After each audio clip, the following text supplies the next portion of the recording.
News that's breaking around the country. What did Vladimir Putin say in a joint news conference in with the Italian Prime Minister? Well, he's kind of been joking. He made some jokes about the president and about all this hubbub about the president potentially giving classified information to the Russian ambassador at that meeting. Putin said the foreign minister, Secretary Lavrov, has not given me any information, so apparently this was such secret stuff that he wouldn't even tell me. That was the kind of joke from Putin. He also said anyone who's believing this story that Trump gave any classified information is either stupid or dangerous. But we haven't even heard a denial from the White House that strong, so it's rather striking stuff. Did he say that he would give transcripts of the meeting to the White House?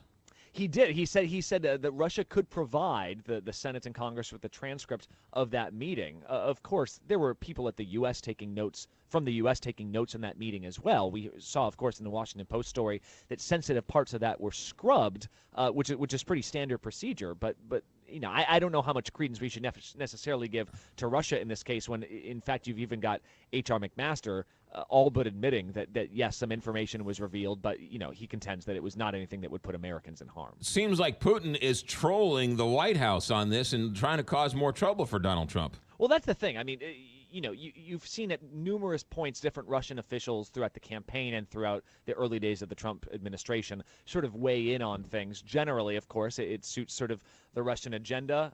Sometimes that fits in with what the Trump administration is saying. Sometimes it doesn't. And sometimes it's just sort of going out there, on a limb all your own. And so that's why I think the Russian line has kind of not been one that's been given a whole lot of credence in these types of domestic incidents. Though people saying that Russia's main goal is just to sow chaos in these countries, whether it's France or England or Germany and the U.S. Well, that's the thing, and it brings me to everything we've been hearing about James Comey and a potential, what Democrats have called obstruction of justice. And you've even heard from Democrats that, listen, even if we end up going and using the I word, impeachment, that doesn't make things good because that, chaos is what Vladimir Putin was after anyway when he ordered these sort of hacks of the electoral system in the U.S.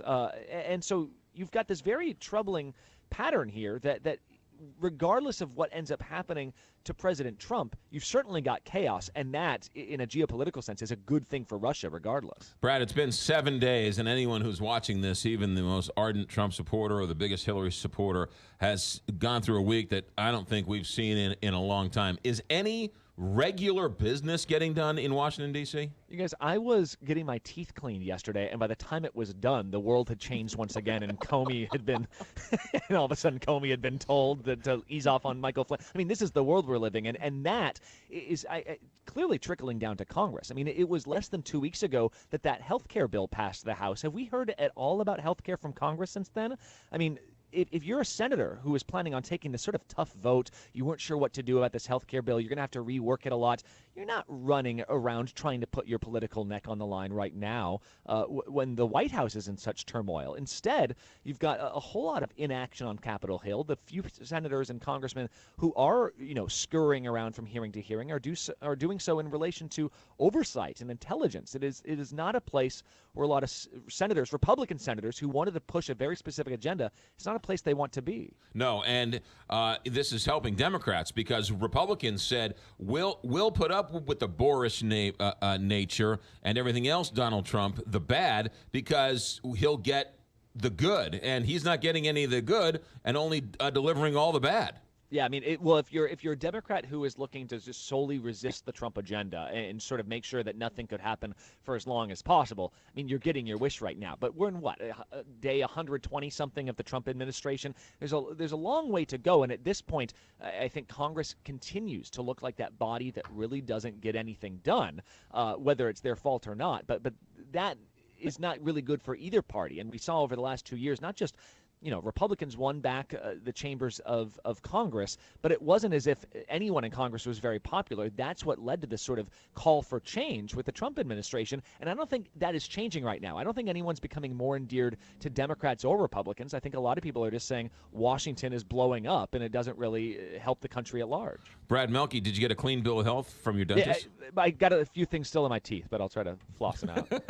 Brad, thanks for checking in. Thanks, guys. All right. Brad Melke going to Dr. Dr. Bowen in flying What all do the you way know? flying all the way in He's to go known check. around the world. Yeah, Dr. Bowen is world headquarters right here in St. Louis. Brad Melke, ABC News correspondent. We'll do numbers 726, Big 550.